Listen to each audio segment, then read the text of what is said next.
ನಮಸ್ತೆ ವೀಕ್ಷಕರೇ, ಅಶ್ವವೇಗ ನ್ಯೂಸ್ಗೆ ಸ್ವಾಗತ. ನಾನು ತೇಜಸ್ವಿನಿ. ದರ್ಶನ್ ಗ್ಯಾಂಗ್ನಿಂದ ರೇಣುಕಾಸ್ವಾಮಿ ಕೊಲೆ ಕೇಸ್ ವಿಚಾರಕ್ಕೆ ಸಂಬಂಧಪಟ್ಟಂತೆ ನಾಳೆ ಆರೋಪಿಗಳ ಜಾಮೀನು ಅರ್ಜಿ ವಿಚಾರಣೆ ನಡೆಯಲಿದೆ. ದರ್ಶನ್ ಗ್ಯಾಂಗ್ನಿಂದ ರೇಣುಕಾಸ್ವಾಮಿಯನ್ನ ಹತ್ಯೆ ಮಾಡಲಾಗಿತ್ತು. ಆ ಕೊಲೆ ಕೇಸ್ಗೆ ಸಂಬಂಧಪಟ್ಟಂತೆ ನಾಳೆ ಆರೋಪಿಗಳ ಜಾಮೀನು ಅರ್ಜಿ ವಿಚಾರಣೆ ನಡೆಯಲಿದೆ. ನಾಳೆ ಅರ್ಜಿ ವಿಚಾರಣೆ ನಡೆಯಲಿದೆ. ಸೋಮವಾರ 2:30ಕ್ಕೆ ಅಂದ್ರೆ ನಾಳೆ 2:30ಕ್ಕೆ ಅರ್ಜಿ ವಿಚಾರಣೆ ಮುಂದೂಡಿಕೆಯಾಗಿತ್ತು. ನಾಳೆಯೂ ಕೂಡ ಎಸ್ಪಿಪಿಯಿಂದ ವಾದ ಮಂಡನೆಯಾಗಲಿದೆ ಎನ್ನುವ ಮಾಹಿತಿ ಸಿಗ್ತಾ ಇದೆ. ದರ್ಶನ್ ಪರ ವಕೀಲರ ವಾದಕ್ಕೆ ಪ್ರತಿವಾದವನ್ನ ಮಂಡಿಸಲಿದ್ದಾರೆ ಎಸ್ಪಿ ಪ್ರಸನ್ನ ಕುಮಾರ್ ಅವರು ಎನ್ನುವ ಮಾಹಿತಿ ಸಿಗ್ತಾ ಇದೆ. ದರ್ಶನ್ ಗ್ಯಾಂಗ್ನಿಂದ ರೇಣುಕಾಸ್ವಾಮಿ ಹತ್ಯೆಯನ್ನ ಮಾಡಲಾಗಿತ್ತು. ಆ ವಿಚಾರಕ್ಕೆ, ಆ ಕೊಲೆ ಕೇಸ್ಗೆ ಸಂಬಂಧಪಟ್ಟಂತೆ ನಾಳೆ ಆರೋಪಿಗಳ ಜಾಮೀನು ಅರ್ಜಿ ವಿಚಾರಣೆ ನಡೆಯಲಿದೆ. ಸೋಮವಾರ 2:30ಕ್ಕೆ ಅರ್ಜಿ ವಿಚಾರಣೆಯನ್ನ ಮುಂದೂಡಿಕೆ ಮಾಡಲಾಗಿತ್ತು. ನಾಳೆಯೂ ಕೂಡ ಎಸ್ಪಿ ಪ್ರಸನ್ನ ಕುಮಾರ್ ಅವರಿಂದ ವಾದ ಮಂಡಿಸುವ ಸಾಧ್ಯತೆ ಇದೆ.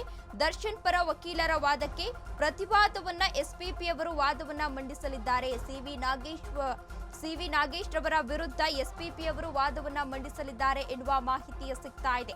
ಇನ್ನು ಪವಿತ್ರ ಗೌಡಗೆ ಅಶ್ಲೀಲ ಮೆಸೇಜ್ ಅನ್ನ ಕಳುಹಿಸ್ತಾ ಇದ್ದ ಎಂಬ ವಿಚಾರಕ್ಕೆ ಸಂಬಂಧಪಟ್ಟಂತೆ ಪಟ್ಟಣಗೆರೆ ಶೆಡ್ನಲ್ಲಿ ರೇಣುಕಾಸ್ವಾಮಿಯನ್ನ ಹತ್ಯೆ ಮಾಡಲಾಗಿತ್ತು. ಆ ವಿಚಾರಕ್ಕೆ ಸಂಬಂಧಪಟ್ಟಂತೆ ಈಗ ಎಲ್ಲಾ ಆರೋಪಿಗಳನ್ನ ಬಂಧಿಸಲಾಗಿದೆ. ಅದರಲ್ಲಿ 5 ಜನ ಆರೋಪಿಗಳಿಗೆ ಬೇಲ್ ಕೂಡ ಸಿಕ್ಕಿರುವಂತದ್ದು. ಈಗಾಗಲೇ ಸಾಕಷ್ಟು ದಿನಗಳಿಂದಲೂ ಕೂಡ ದರ್ಶನ್ ವಿಚಾರಣೆ ನಡೀತಾನೆ ಇದೆ.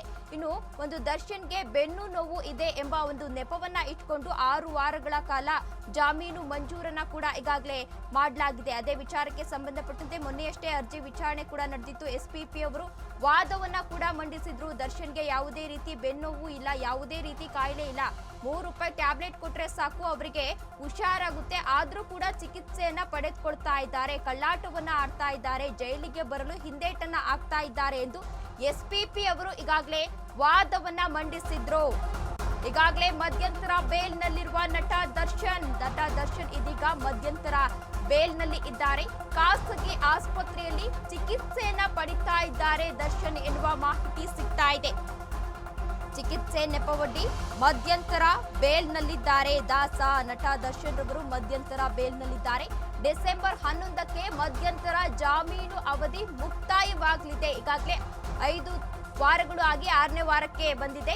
5 ವಾರವಾದರೂ ಆಪರೇಷನ್ಗೆ ಆರೋಪಿ ದರ್ಶನ್ ಕಳ್ಳಾಟವನ್ನ ಆಡ್ತಾ ಇದ್ದಾರೆ. ಸದ್ಯ ಆಸ್ಪತ್ರೆಯಲ್ಲಿ ದರ್ಶನ್ಗೆ ಫಿಸಿಯೋಥೆರಪಿ ಚಿಕಿತ್ಸೆಯನ್ನ ಕೊಡಿಸಲಾಗ್ತಾ ಇದೆ ಎನ್ನುವ ಮಾಹಿತಿ ಸಿಗ್ತಾ ಇದೆ. ಮಧ್ಯಂತರ ಬೇಲ್ ವಿಸ್ತರಿಸುವಂತೆಯೂ ಅರ್ಜಿ ಸಲ್ಲಿಕೆಯನ್ನ ಮಾಡಿದ್ರು ಸಿವಿ ನಾಗೇಶ್ ರವರು. ನಾಳೆ ನಿರ್ಧಾರವಾಗುತ್ತಾ ದಾಸನ ಬೇಲ್ ಭವಿಷ್ಯ ಎನ್ನುವ ಪ್ರಶ್ನೆ ಎದುರಾಗ್ತಾ ಇದೆ. ನಾಳೆನಾದ್ರೂ ದರ್ಶನ್ಗೆ ಬೇಲ್ ಸಿಗುತ್ತಾ ಎನ್ನುವ ಪ್ರಶ್ನೆ ಎದುರಾಗ್ತಾ ಇದೆ. ಇನ್ನು ಪವಿತ್ರ ಗೌಡಗೆ ಅಶ್ಲೀಲ ಮೆಸೇಜ್ ಅನ್ನ ಕಳುಹಿಸ್ತಾ ಇದ್ದ ಎಂಬ ವಿಚಾರಕ್ಕೆ ಸಂಬಂಧಪಟ್ಟಂತೆ ರೇಣುಕಾಸ್ವಾಮಿಯನ್ನ ಹತ್ಯೆ ಮಾಡಲಾಗಿತ್ತು. ಆ ವಿಚಾರಕ್ಕೆ ಸಂಬಂಧಪಟ್ಟಂತೆ ಈಗಾಗಲೇ ಆರೋಪಿಗಳನ್ನ ಬಂಧಿಸಲಾಗಿದೆ. ಇನ್ನು ದರ್ಶನ್ ಅನ್ನು ಪರಪ್ಪನ ಅಗ್ರಹಾರದಲ್ಲಿ ಬಂಧಿಸಲಾಗಿತ್ತು. ನಂತರ ದರ್ಶನ್ದೊಂದು ಫೋಟೋ ಕೂಡ ವೈರಲ್ ಆಗಿತ್ತು. ಪರಪ್ಪನ ಅಗ್ರಹಾರದಲ್ಲಿ ದರ್ಶನ್ಗೆ ರಾಜ್ಯಾತಿಥ್ಯವನ್ನ ನೀಡಲಾಗ್ತಿದೆ ಎಂಬ ವಿಚಾರಕ್ಕೆ ಸಂಬಂಧಪಟ್ಟಂತೆ ಬಳ್ಳಾರಿ ಜೈಲಿಗೆ ದರ್ಶನ್ ಅನ್ನ ಈಗಾಗಲೇ ಶಿಫ್ಟ್ ಮಾಡಲಾಗಿದೆ. ಇನ್ನು ದರ್ಶನ್ ಅವರು ಮನೆಯೂಟಕ್ಕೂ ಒಂದು ಅರ್ಜಿಯನ್ನ ಕೂಡ ಸಲ್ಲಿಸಿದ್ರು. ಅದನ್ನ ಕೋರ್ಟ್ ಈಗಾಗಲೇ ನಿರಾಕರಿಸಿತ್ತು. ಜೊತೆಗೆ ನಾಳೆ ಅರ್ಜಿ ವಿಚಾರಣೆ ನಡೆಯಲಿದೆ. ದರ್ಶನ್ ರವರು ಎಸ್ಪಿಪಿ ಅವರು ವಾದವನ್ನ ಮಂಡಿಸಲಿದ್ದಾರೆ. ಪೊಲೀಸರ ಪರ ವಾದವನ್ನ ಮಂಡಿಸಲಿದ್ದಾರೆ. ನಾಳೆನಾದ್ರೂ ದರ್ಶನ್ಗೆ ಜಾಮೀನು ಸಿಗುತ್ತಾ ಇಲ್ವಾ ಎನ್ನುವ ಪ್ರಶ್ನೆ ಎದುರಾಗ್ತಾ ಇದೆ. ಇದೇ ವಿಚಾರಕ್ಕೆ ಸಂಬಂಧಪಟ್ಟಂತೆ ಹೆಚ್ಚಿನ ಡೀಟೇಲ್ಸ್ ಅನ್ನ ನೀಡಲಿದ್ದಾರೆ ನಮ್ಮ ಪ್ರತಿನಿಧಿ ಶರತ್.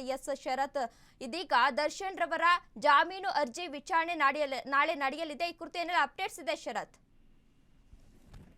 ತೇಜಸ್ವಿನಿ, ಕಳೆದ ಶುಕ್ರವಾರ ದರ್ಶನ್ ಮತ್ತು ಇತರ ಆರೋಪಿಗಳ ಜಾಮೀನು ಅರ್ಜಿ ವಿಚಾರಣೆ ನಡೆದಿತ್ತು. ವಿಚಾರಣೆಯನ್ನ ನಡೆಸಿದಂತಹ ನ್ಯಾಯಾಲಯ ಸೋಮವಾರಕ್ಕೆ ವಿಚಾರಣೆಯನ್ನ ಮುಂದೂಡಿತ್ತು. ಶುಕ್ರವಾರದ ವೇಳೆ ಎಸ್ಪಿಪಿ ಪ್ರಸನ್ನ ಕುಮಾರ್ ಅವರು ಕೂಡ ಪ್ರತಿವಾದವನ್ನ ಮಂಡನೆ ಮಾಡಿದ್ರು. ಕಳೆದ ವಿಚಾರಣೆಯಲ್ಲಿ ಸಿವಿ ನಾಗೇಶ್ ಅವರು ಏನು ದರ್ಶನ್ ಪರವಾಗಿ ವಾದವನ್ನ ಮಂಡನೆ ಮಾಡಿದ್ರು, ಅದಕ್ಕೆ ಪ್ರತಿವಾದವನ್ನ ಶುಕ್ರವಾರ ಎಸ್ಪಿಪಿ ಪ್ರಸನ್ನ ಕುಮಾರ್ ಅವರು ಮಂಡನೆಯನ್ನ ಮಾಡಿದ್ರು. ಇನ್ನು ಸೋಮವಾರ ನಾಳೆ ಕೂಡ ಎಸ್ಪಿಪಿ ಪ್ರಸನ್ನ ಕುಮಾರ್ ಅವರ ಪ್ರತಿವಾದ ಮುಂದುವರಿಯುವಂತಹ ಸಾಧ್ಯತೆ ಇದೆ. ಎಲ್ಲಾ ವಿಚಾರಗಳು ಏನು ದರ್ಶನ್ ಆಪರೇಷನ್ ಸಂಬಂಧಪಟ್ಟಂತೆ ಆಗಿರ್ಬೋದು, ಹಾಗೆ ಚಾರ್ಜ್ ಶೀಟ್ ನಲ್ಲಿ ಉಲ್ಲೇಖ ಆಗಿರುವಂತಹ ಅಂಶಗಳನ್ನ ಓದಿ ವಾದವನ್ನ ಮಂಡನೆ ಮಾಡಿದ್ರು.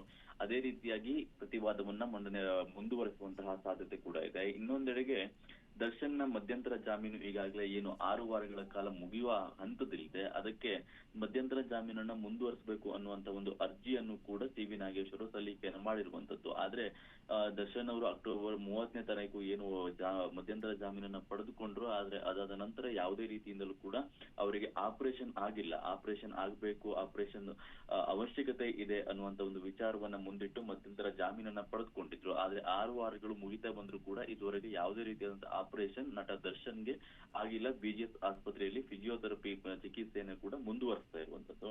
ಇನ್ನೊಂದೆಡೆಗೆ ಈಗ ದರ್ಶನ್ ಅವರಿಗೆ ಮಧ್ಯಂತರ ಜಾಮೀನನ್ನ ಏನ್ ನೀಡಿದ್ದಾರೆ ಅದನ್ನು ಕೂಡ ಅದನ್ನ ರದ್ದು ಮಾಡಬೇಕು ಅನ್ನುವಂತ ಒಂದು SLP ಅರ್ಜಿಯನ್ನ ಸುಪ್ರೀಂ ಕೋರ್ಟ್ಗೆ ಸರ್ಕಾರದ ಪರ ವಕೀಲರು ಸಲ್ಲಿಕೆಯನ್ನ ಮಾಡಿರುವಂತದ್ದು. ರಘುನಾಥ್ ಅವರು ಅರ್ಜಿಯನ್ನ ಸಲ್ಲಿಕೆಯನ್ನ ಮಾಡಿದ್ದಾರೆ. ಗುರುವಾರ ಸಂಜೆ ಸುಮಾರಿಗೆ ಈ ಅರ್ಜಿಯನ್ನ ಸಲ್ಲಿಕೆಯನ್ನ ಮಾಡಿದ್ರು. ಇನ್ನು ಈ ಅರ್ಜಿಯು ಕೂಡ ಸುಪ್ರೀಂ ಕೋರ್ಟ್ ನಲ್ಲಿ ನಾಳೆ ವಿಚಾರಣೆಗೆ ಬರುವಂತಹ ಸಾಧ್ಯತೆ ಇದೆ. ಒಂದ್ ವೇಳೆ ಅದು ಕೂಡ ವಿಚಾರಣೆಗೆ ಬಂದ್ರೆ ಇನ್ನು ಒಂದ್ ವೇಳೆ ಮಧ್ಯಂತರ ಜಾಮೀನು ಕೂಡ ದರ್ಶನ್ಗೆ ಇರುವಂತದ್ದು ರದ್ದಾಗುತ್ತಾ ಅನ್ನೋದು ಕೂಡ ಒಂದು ಪ್ರಶ್ನಾರ್ಹವಾಗಿರುವಂತದ್ದು. ಹಾಗೆ ಈಗಾಗಲೇ ಏನು ಹೈಕೋರ್ಟ್ ನಲ್ಲಿ ರೆಗ್ಯುಲರ್ ಬೇಲ್ಗೆ ಸಂಬಂಧಪಟ್ಟಂತಹ ವಿಚಾರಣೆ ನಡೀತಾ ಇದೆ. ಆ ವಿಚಾರಣೆಯಲ್ಲೂ ಕೂಡ ರೆಗ್ಯುಲರ್ ಬೇಲ್ ಸಿಗುತ್ತಾ ಸಿಗಲ್ವಾ ಅನ್ನೋದು ಕೂಡ ಒಂದು ಪ್ರಶ್ನಾರ್ಹವಾಗಿರುವಂತಹ ವಿಷಯ ಆಗಿದೆ. ತೇಜಸ್ವಿನಿ. ಎಸ್, ಧನ್ಯವಾದ ಶರತ್ ತಮ್ಮೆಲ್ಲ ಮಾಹಿತಿಗಾಗಿ. Ashwavega English News. Coming soon. Your channel, your voice, your trust.